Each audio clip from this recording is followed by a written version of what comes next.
And that's why itqan is a beautiful thing. That's why, I mean, this culture is mesmerized by itqan.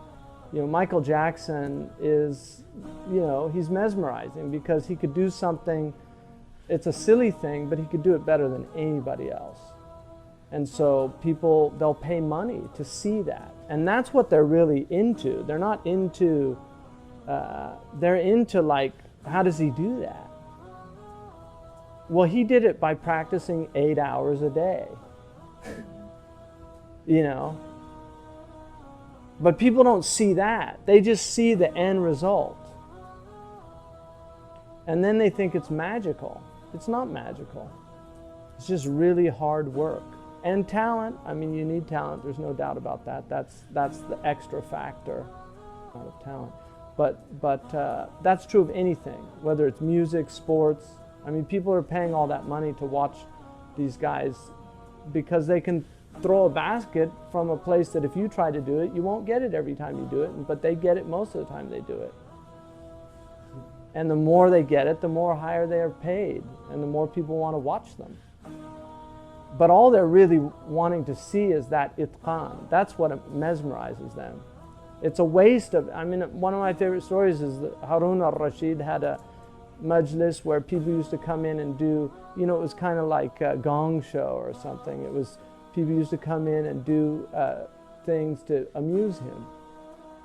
And if he liked them, he would reward them, and if he didn't, he would. But one man could take, you know, old pre-modern needles were quite big, but he could take needles and throw a needle through the eye of the other needle. And he could do this like consistently. And so he did it, you know, and Harun Al Rashid had ordered to have him, he got 10 lashes and 40 dinars. And the man didn't understand it, and he asked him to explain why he was punishing him and rewarding him. And he said the reward is for the itqan, but the punishment is for the time wasted in mastering what you've mastered. Archery is a very important art. Imam Al Bukhari was a master archer. And one of his students said, I was with him for 20 years and he practiced archery every morning. Imam Al Bukhari. He said, in the 20 years I was with him, I never saw him miss the bullseye once. Now that to me is Al Bukhari, because that's what he was doing with the hadith. He was hitting the bullseye with the hadith. And that's what archery teaches you, is it teaches you that if you miss the bullseye, don't blame it on the bow, don't blame it on the arrow, blame it on yourself. Because it's about readjusting. You're either too short, too long, too much to the left, too much to the right. So it's learning how to readjust your own mistakes in order to change the situation. Anybody, you know, any people can excel in sports.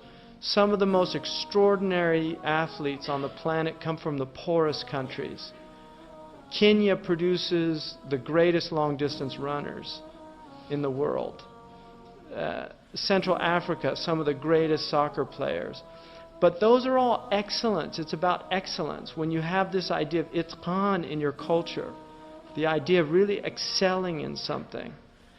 I think the Arabs should win every year in the every 4 years in the horses.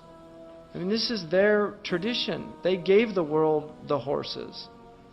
And those are things that Muslims can do. They can excel. There's so many things we can excel at that we're not excelling at, because there's no love of excellence and there's no understanding of self-correction, that we need to be disciplined in and of ourselves. We can't blame things always on the circumstances outside of ourselves.